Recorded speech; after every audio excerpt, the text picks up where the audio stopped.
We got some breaking news out of Alabama, too. Ryan Grubb is headed to Tuscaloosa as offensive coordinator. Now, you may think to yourself, why am I watching a replay of a show from last year? Because this happened last year, didn't it? Kalen DeBoer got hired at Alabama, and then Ryan Grubb's coming along with him, and then he went to Seattle, so this must be a replay. Well, it kind of feels that way, but it's not. It is Sunday, February 2nd. It is 2025. This is happening. We're live at 7:16 on a Sunday night. This just happened in the last hour or so.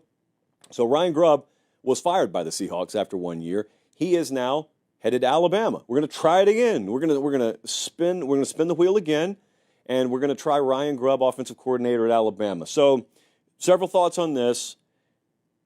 You know, I think one of the most forgotten parts, actually not one, when DeBoer got hired at Alabama, two of the things that I have found that people just whitewashed historically is what the reality was. So the reality, like the 8 ball he found himself behind, was part one, the way that the portal only went one way.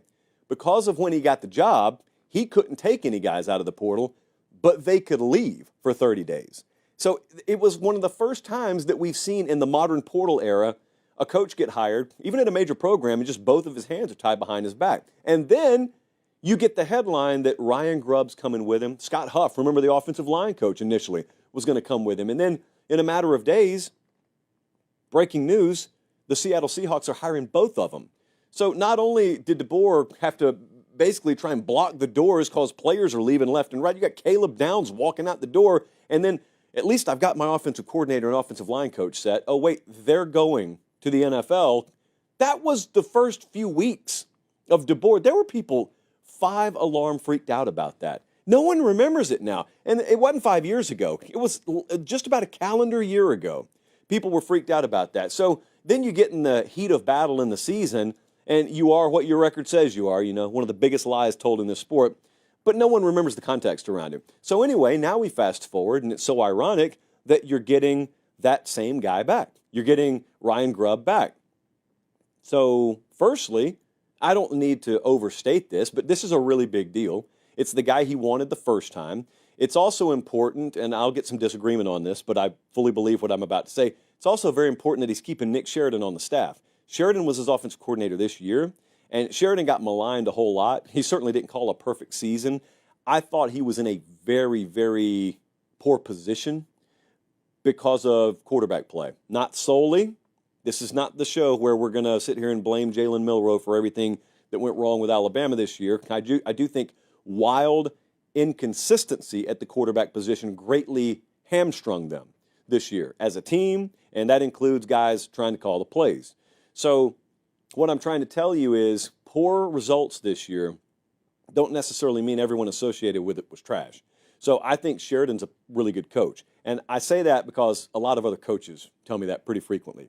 Told me that during the season, too. I don't mean on the Alabama staff either, by the way. So he stays there. Grubb comes in. Looks like he'll be the play caller. So that brings me to my next question, which is, oh, wait, it's the exact same question we've had. Grubb's not playing quarterback, so who's it going to be?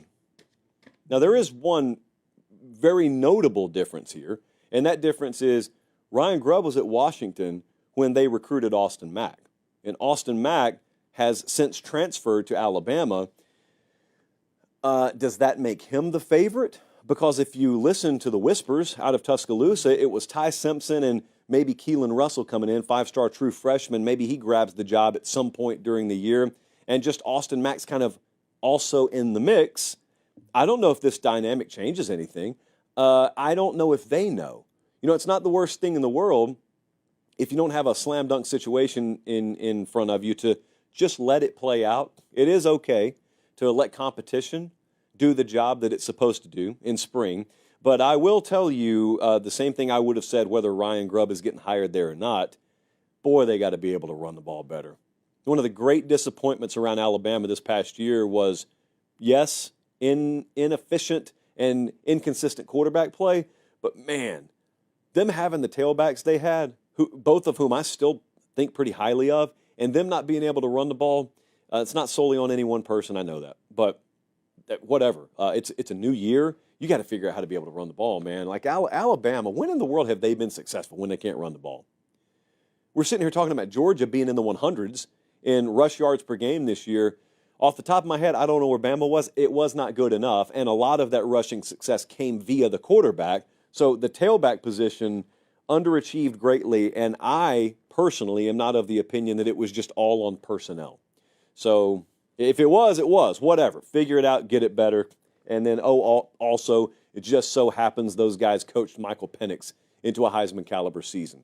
Yes, we have that working for you as well down there. This is a big move. It's a really big move for them. I kind of thought it was going that way.